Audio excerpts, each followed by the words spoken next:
Un règim polític o sistema polític és el conjunt d'institucions, normes i valors que regulen el funcionament d'un govern i la lluita pel poder polític.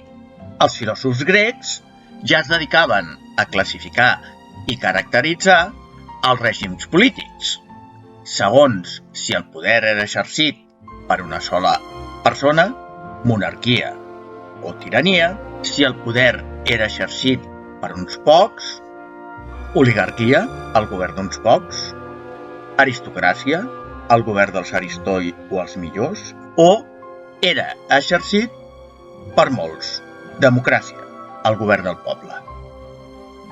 En el món antic, la monarquia s'associava al poder personal d'una sola persona, el rei o monarca, màxima autoritat que concentrava tots els poders per designació dels déus.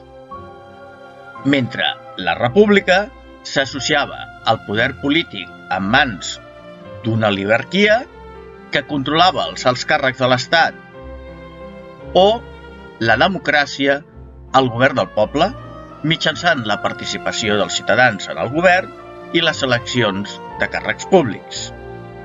És molt significativa l'evolució política de l'antiga Atenes, que va passar de la monarquia a la democràcia, però pel mig va caure en mans de la tirania. El tirà o dèspota pretenia governar a favor del poble, però sense la seva participació, inaugurant els sistemes polítics autoritaris o dictadures. La màxima expressió de l'autoritarisme fou el govern imperial. Doncs els emperadors acostumaven a ser la màxima autoritat política, rei, el cap suprem de l'exèrcit i la màxima autoritat religiosa.